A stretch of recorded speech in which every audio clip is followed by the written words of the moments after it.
Chapter 21. Annie, you look so great. I smile gratefully at Tanya. After the debacle of Finding American Boy, Tanya and Penny put in a lot of time hyping me up to make up for trying to matchmake me with a gay man, which, let's be honest, would probably be quite fun, but not what I'm looking for. Penny went to Mike's house, even though we both tried to persuade her to come and just sit at the bar, but she did help us get ready first and vowed to be back later that night, so she wouldn't miss out on any gossip. I'm wearing my low-cut burgundy jumper with strings of glitter sewn in that I made earlier this year, along with my jeans and boots.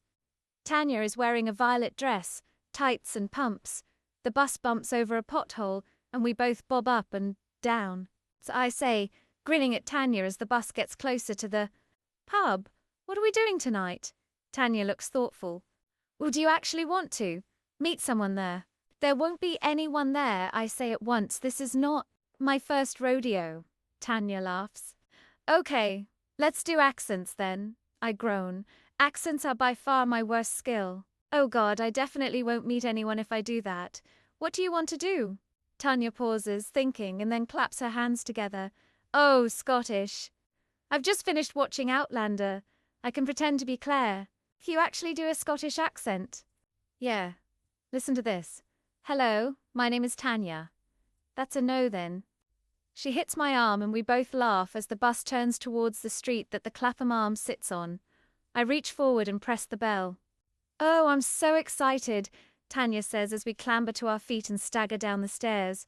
"We haven't done this in ages. Shall we get a Chinese after?" "Definitely. But don't tell Penny," she says as we thank the driver and hop off the bus. She's jealous enough as it is. It's a cold, crisp night and our breath puffs out in front of us like little clouds. The Clapham Arms is a small pub sandwiched between a Costa and a charity shop on Clapham High Street. It's a TARDIS inside with a squashed bar stacked with every bottle you can imagine, which stretches back a surprisingly long way. It's like climbing into a rabbit hole. On the outside, it looks so cute and dinky, but once you're inside, suddenly you're the cute and dinky one. We've been here a few times over the years. The garden catches the early afternoon sun and, if you go at the right time, is the perfect place to cradle a cider and lightly sizzle your skin. Tonight, the right-hand side of the pub has been transformed into an arena for dating. All the tables have a limp rose in the middle, and a small tea light flickering hopefully. Singletons are milling around the bar, chatting with friends and stealing glances at the other spectators. Tanya links her arm in mine as we walk straight to the bar. We're greeted by an older man in a flat cap holding a clipboard. "Good evening, ladies," he says. "Are you here for speed dating?" "Yes, please," Tanya smiles. The man ticks a few boxes. "You've got the last couple of spaces. We'll start in a few minutes if you want to get yourselves a drink. There's a special offer on cocktails tonight." He gives a knowing look towards the barman, and we thank him, slotting ourselves in the only gap available. The bar is bustling with chatter, and the pub smells like a potion of wood smoke, beer, and coffee. Even if a pub only makes one coffee a day, the smell latches onto the walls, adding a certain level of sophistication that you don't get in a nightclub. The type that says, "We also serve Yorkshire puddings." "Okay," Tanya turns to me. "What shall we have? Are we going to sit next to each other?" "Oh no." Tanya pulls a face. "If we do, we'll have to date the same guy one after the other. You'll put me off." Isla, she has a point. Also, Tanya is easily the most beautiful person in the room. The last thing I need is to be the afterthought of each date, as they move from her to me. "Okay," I say. "No point sharing a bottle of wine then, unless we can split a bottle between 2 wine glasses." Look around the room. It's a good turnout and some of the men here are actually quite attractive. "Sure," I say.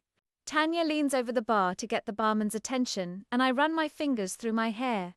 I haven't had a proper boyfriend since Tyler. Not that I'm really sure he was ever my boyfriend in the first place. He was more like a guy I dated for 6 months, until he found someone better at a club while I was at the bar getting us some drinks. The cold realisity in that our weekends spent holding hands down the street, sharing dinner or rolling around in bed together, meant a lot more to me than they ever did to him, hit me like a bucket of water to the face. The whole thing knocked my confidence in a way he had a tech speed. It wasn't that I felt like crawling into a hole and never letting any man see me again, because I was so hideously unattractive, more a solemn acceptance. Like, fine, I'm not attractive. Guys don't fancy me. They're always looking for the girls who are naturally beautiful, confident and sexy. So Rouse, stop bothering. I'll focus on myself instead. I'll go full me on.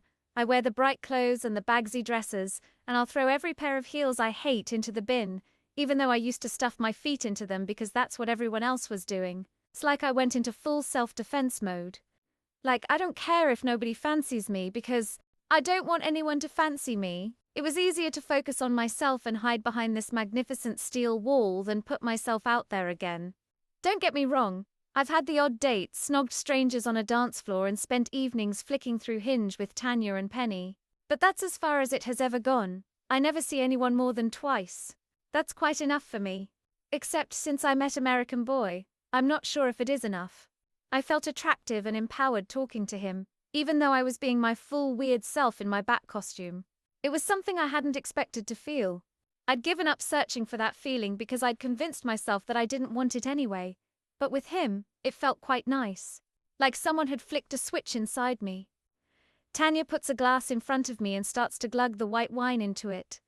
Once it's teetering over the lip of the glass, she stops and I take a quick sip. "'Kay," Tanya says. "Let's sit at opposite ends." "I'll sit in that corner," she points with her wine glass. "You go over there." I nod. "Deal. And if it's all going terribly, then we'll have a great story to tell Penny later. And remember, Scottish accents." Tanya winks at me as the man with the clipboard begins to shepherd everyone into seats. He's perhaps in his 50s with olive skin and small, kind eyes that crinkle at the corners. "Okay, everyone. I'm Remy and I'll be your host tonight," he says. "Ladies, if you take a seat and the gents will rotate. You have 2 minutes to make a good impression, and when you'll hear the bell, you must move on. Ready? Take your seats, gents." I take a sip of my drink as a tall, dark man sits in front of me. The bell rings. "Fancy seeing you here."